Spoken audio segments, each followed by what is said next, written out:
I was burning out, I was drained, and I needed a place to go. So I hit up a few friends, and in Taiwan was Igor. And he was like, okay, cool, come through to Taiwan. And I literally just stood there and I was like, book my flight to Taiwan. When the doors open, it's like a different sensation. And I am just like, where am I? What's happening? Everything is just moving so fast. My first night market experience was, what is this place that's got so many people? And then the minute you step into the night market, you smell stinky tofu and you're like, oh my God. And it's got the smell. What is this place they've taken me to? A lot of my students, they'll be like, oh teacher, why are you so black? You see the older kids, especially when you mention Africa, they're like, but you don't look like you're starving. Cole Fogel here, and today I am with Yolanda. Am I saying it right? Yes, you are. So you're originally from South Africa? Yes, I am. I'm from a small little town in the Eastern Cape. So it's like dry summers, but cold winters. Oh, it's because cold? we're right next to Lesotho, so we get snow. I just don't even picture that Africa would have snow. Is that we've got a landlocked country called Lesotho. And that's called the Mountain Kingdom. Oh, it sounds like Lord of the Rings or something. Yes, so it's like filled with like mountains, like all around Lesotho. It's our own Wakanda. South Africa's got 11 official languages, right? So well, okay, I knew they had a lot. I didn't know they had 11. It's 11 official languages. Well, isn't that lekker? That is very lekker. Most of them speak English? Is it? Yeah, well, we do school in English. At what point, while you were home in South Africa, did you decide to first come to Taiwan? Like, what inspired that? Ooh, cool. Yeah, basically, what brought you here? It actually goes a long way. When I was 5.5, we had to go to boarding school. But I went to school first in Cape Town because during that time there was a lot of political unrest. My dad was part of the political scene as well in South Africa a bit during that time. So working up to the 90s, there was a lot of unrest. Like people didn't know what was going to happen. Is apartheid going to still be on? When Nelson Mandela comes out, will there be more fighting? There was a lot happening in South Africa during that time. So my parents just saw it fit to take me and my siblings out and put us in boarding school. So from that small little town of Stagsbraid, we went all the way to Cape Town. On the other side, to get away from all of that political turmoil. That school that I went to was multiracial, and now having to learn English as well. 2-3 years later, I could only speak English. Oh, interesting. Because now I lost my, Do you know it now? Or? Oh, absolutely. I moved back, by 13, I moved back to the Eastern Cape or around my family. And then we had to speak it at home. Cool. Because my parents are like, look, you speak English at home, at school. When you come home, you need to speak Xhosa. I'm glad that you didn't. And then we got it back. And then when I was done in university, right, I actually told my dad I wanted to do something else. And then he was like, no, I'm getting older. Someone needs to come run my businesses. So you need to come back home, right, and help with the family businesses. So you did. So I eventually did in 2010. When you're working with family businesses, it's so hard because family becomes business, business becomes family, and you've got no escape. So I stayed at home with my mom and dad. I'd come home like around about 5:36. Now I'm tired. It's been a whole day at work.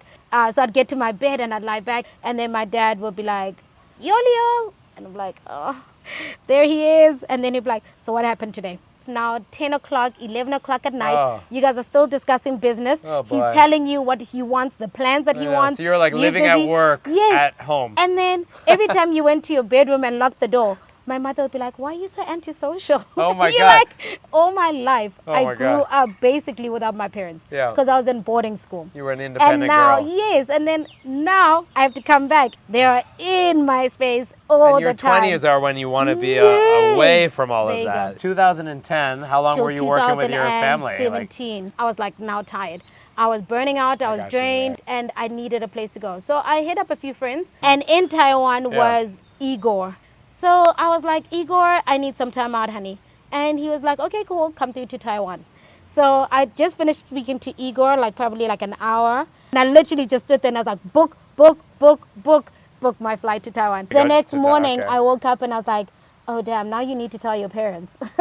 because you've done all God, of this you've been by working yourself. for them 7 years? Yes. This Now all of a sudden this you're old dad of going, yours is like, everything is perfect. Yolanda is doing a wonderful job. meantime, she's just booked a flight. And when I first started out, it was only Oh my for 3 God. weeks. Got a visitor's visa, came through, everything Oh, was so great. it didn't require too much explanation to your parents at that No, point. at that It was point. a holiday. At that point, it was a holiday. I'm going to have a breakdown if I don't go on this Yes. holiday, and then you went on the holiday. Exactly. Okay. So within a week of being here, it turned into a month. Of course. Within This is so Taiwan. 2 weeks of being here, it Yeah. turned into me doing a visa run. And then from there on, it The was rest is just history renewing, after that? renewing. And here Ah. I sit 7 years later. Crazy. And everybody keeps asking me, when are you coming back? And now it's just, I've left it so open-ended. I'm like, guys, whenever I'm done with Taiwan, I'll come back. Yeah. Because before I used to be like, maybe next year, guys. Maybe the next year. But now I'm tired of giving people years lives. turn into days. Sorry, Because here months I turn am into still, years. yeah. You arrived in Taoyuan or in Kaohsiung? Taoyuan. Okay. It was hot when I arrived. When the doors open, it's like a different sensation. Firstly, a vortex of humidity. Then my sinuses started acting up because now it's totally different from what Yeah. I'm used to. Now you're sweaty, there's sinuses, you're dragging all these bags, you don't know where to go. There's a Yeah. lot of signs in Chinese. Your mind now is spinning. What did Igor say? Igor said I needed to get to the HSR. Igor was not here when I arrived. Oh. He was in Boracay. So now he's got 2 of his friends, Tasty and Michelle, to be my welcoming party. I never met them before. Don't know what they look like. And I got to Kaohsiung, I think around 10 Oh, okay. in the evening. Yeah. And when I got there, the people even had to help me to get the stuff off, my luggage off. Like man. one of the guys went and got a trolley. I was carrying a lot of luggage, I don't know why. I brought a duvet, like an entire duvet and quilt. a pillow. Then Testy sent a text message saying, I'm by the Starbucks. There's no Starbucks in South Africa. I don't even know what Starbucks looks like. So got there, and then she was just all about, let's go, we're here, let's do it. And I'm like, I'm not even understanding her accent right now. And she's like, no.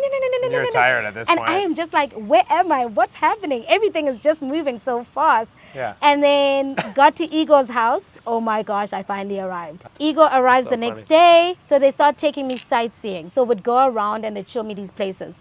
But I won't lie to you, that first week, I felt like I was suffocating. Could not From breathe. the weather, you mean? Yes. The humidity. And you're trying to wipe up the sweat, but you're just profusely sweating all the time because of the humidity. So it was something that I'd never experienced in my life. I felt like I was suffocating. And I think 3 days later, I was man down.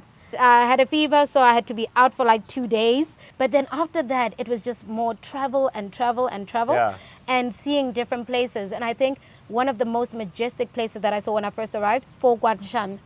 A Pokemon sounds awesome. Yeah, for a tourist like Yeah. me, it was so majestic. I won't even lie to you. That was actually one of my favorite places. It was just something about watching people praying with the Buddhas. I did that as well. And in that moment, you're just like, oh my goodness, immersing into a it's different cool. culture. I am experiencing something different to what Yeah. I'm used to, you know?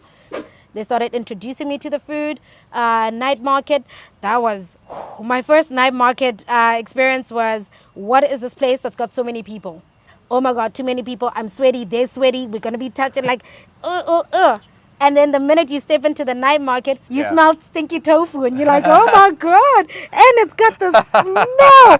What is this place they've taken me to? So there was that experience now of this night market and the stinky tofu and all of these people, so many people together, Yeah. all of this. So in my mind, Taiwan was just this mystical place. Wild place, It's yeah. like wild. It's like totally out of your comfort zone. Oh, yeah. It's totally far from anything that you've ever known. Yeah. And you're constantly going through it. And then Igor would have to go back to work. So in the mornings, I was left with Benny. Benny now would take me around. But when Benny took me around, he took me on a scooter. First time on a scooter. So as he'd go off on the scooter, I'd be like, my goodness, we're not even covered. So Yeah. I'd hold on to Benny for dear life. And then at some point I got a bit free. Yeah. And then I'd take like a picture while we're standing at a traffic light because now his feet are on the ground.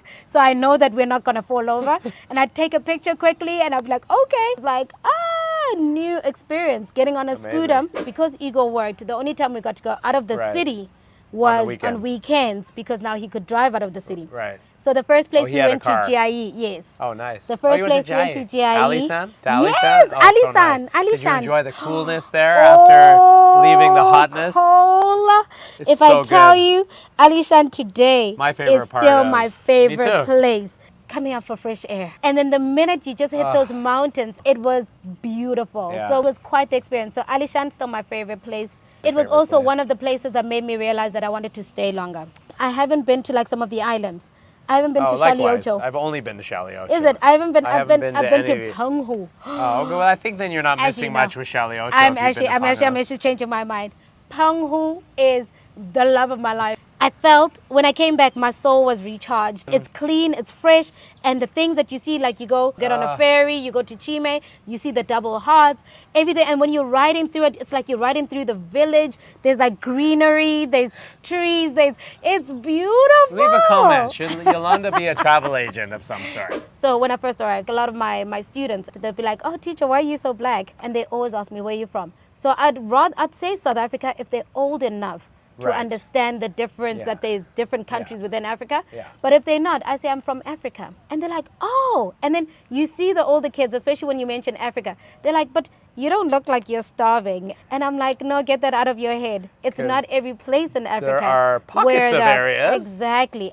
Because of political things, Of they'll course. always show the very terrible side, the starving kids. I'm kind of with the thought that the mainstream news does not really share the world in the most honest way. Are they misleading the world about Africa, do you think? Absolutely. Absolutely. Mainstream news follows whatever path whoever's in Yeah. charge wants it to follow. So Right. whoever owns the media company Right. and whatever angle they want the world to be in. So for a long time, that was mainstream what- media yeah. wanted Africa's value to go down because Africa is the only country that has all the minerals. They always want you to see the worst side of Africa Yes. so that less tourism happens. And then if Right. less tourism happens, less people know about Africa. Yeah. Is it hard being a foreign woman in Taiwan? It's one thing to say as a foreign woman, but as a black woman, Yeah. now I'm a black single woman. The hardest thing was, okay, so you see Taiwanese men. Yeah. And all of this is said in love, everybody. You see Taiwanese men and you'd be like, they're just not that manly man for me. You're looking for a more like, Yes, like a man-built man a bit, you know? So Yeah. it was not about the race. Body structure I and got what you type. mean, yeah. The Taiwanese were more, when I saw them at first, I was Yeah. like, they're very flimsy. Like their bodies are not They're- rugby. Like in South Africa, we Yeah, play yeah, no, I rugby. got what you so mean. I'm used to like the rugby boys. The guys are not manly enough for me. Yeah. But then again, you'd be like, look, I'm here. I hope one of them is looking at me at least, Yeah, you yeah, know? yeah, yeah. And then you're like, but am I attractive to them? Because now here I am, I'm very curvy as well, Right. which is not something they used to, you know? Even if there was a local man that had different taste, they were so shy to approach you. So I went on Tinder. So met a guy on Tinder, started chatting him up, because it's easy to talk behind the screen. Yeah, When of we course. eventually met, it was like, oh, I So was already it know him. Taiwanese guy? Yes. So basically, by the time I met him, then we felt like we were comfortable enough. Cool. And he's still someone that I see and talk to now. You still know like him, 7 okay. years later, yeah. So it didn't So- become your husband, but someone you still know. No, not husband yet. If there's a husband out there, hey. So you're still a single lady. I'm still a single lady in Taiwan. Suddenly that song came in. All the single ladies. All the single ladies. All the single ladies. You are finding yourself more attracted to the local men than you now, used to be. All I do, all I am attracted to is the Taiwanese Asian Really? look. Yes. Interesting. I love the Asian look. I really do. No, I mean that's cool how your preference changed. It did. It did. But it's because now I've been in this society long enough to start seeing and be like, okay, now It's he's normal good to you looking. now. He's good looking. Yeah, it's normal oh, to you now. I can start seeing Yeah, what you is see good it, looking. yeah. Foreign guys Yeah. will have it much easier than foreign girls. 100%. As a woman, it was hard. As a black woman, for me, I think we also kind of put up our own walls, right? Yeah, Because when I yeah. first arrived here, I was so scared that no one would accept me because I'm black. I had Yeah. dreadlocks. Wow. And everywhere I walked, the old woman would just grab a handful of my dreadlocks, Ooh. yank it, because they wanted to know if it was real. Yeah, I got to the yeah, point 'cause you're where nice, yeah. I saw an old lady looking at me, Yeah. and then she'd always look and be like, then I'd literally offer it to her and be like, here you go, touch. actually that's some of how I learned the Chinese, because they'll be like, "Zintaman." You could consider making your life here in Taiwan. Oh, absolutely. Like you're comfortable Absolutely. here. I'm comfortable in Taiwan, which is why I haven't left. It's been 7 years that I've been here now, and it's just because life is so comfortable. It's so Just easy here, living, isn't it? yes, just living here is very easy. Yeah. And there's things like that you don't even need to even think about. Like in Yeah. South Africa, walking out my house at like 9 in the evening. That's something that I needed to consider. For Where am I danger going? How am I reasons? getting there? Yes, Oh. just for safety reasons, you know. Yeah. Safe here. Now here at 9, I'm just like, I'm hungry. I'm going to the 7-Eleven. Like it's not It's even so anything ridiculous you think how about. easy It's to like, get food here. yes, that's the other thing. like That's too why. easy. That's why. You know, all the extraness. Oh, well, I've gone because through. the I know food is here. it's hard to believe, but I've gone through my phases too Yeah. in Taiwan. The other day, I was just sleepless. Probably like it's just after midnight. So just came and I walked around the park. I think I did twice. I walked into 7-Eleven, got a drink, and then I walked back up to my apartment. And then I got there and I chilled. And I'm like, oh my goodness, that is something that you would never be able to do back home. Would I think of actually raising a family here? Because that's That was my something. next question. Is Yeah. it? That's Yeah. something I've been thinking about lately more than all the other times that I've actually been here. I've been thinking about it more. And my answer to that is no. Maybe let's say I have a child, Yeah. maybe the early stages of them being here, that'd be great. 'Cause it doesn't really But matter when they're little, at right? that point, Yeah. at that point. But in terms of education and culture as well, I would love it to be back in South Africa. To have we'll go back to your roots, Yes, right? to my roots, how I grew up, just Yeah. you know, that kind of thing. And then at some point, I'd love them to come back here. Right. Yeah. Because this is a place that I appreciate would that. love them to have both sides, Yeah. especially like if maybe I get married to a Taiwanese man. So that definitely would happen. But in terms of raising kids here, there's also like the school systems here. That was one where of my you feel questions. like, where you feel like it's excessive.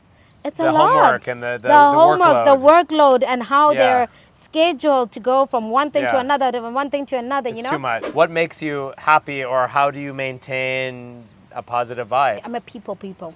Yeah. I love people. I feed off people.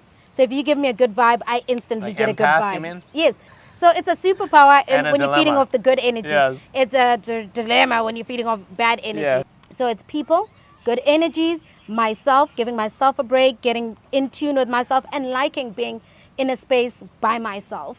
And then you've got family. Yeah. People who cheer you on when you're down, who are your crutch you can lean on, people who are happy and you know they're fully happy for you when they're happy, you know, those all are the of right that. people. So all of those kind of energies and all of that together make me keep going. I like it. And it's easy for me now to be that person for someone else. Yeah. I'm grateful that I'm in a different country that gives me that opportunity to constantly be learning different things as well. I'm grateful that I'm in a place where I'm just happy. So you're You know what I'm grateful saying? for your life, is what you're Absolutely. saying. Please You leave a know? comment. Did you enjoy So, hearing yeah. Yolanda's story? I think they're going to say yes.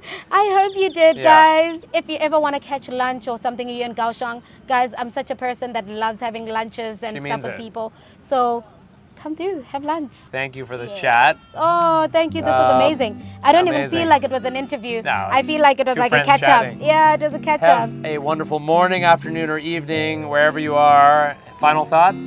Final thought is, guys, life is beautiful. Live it. Just live.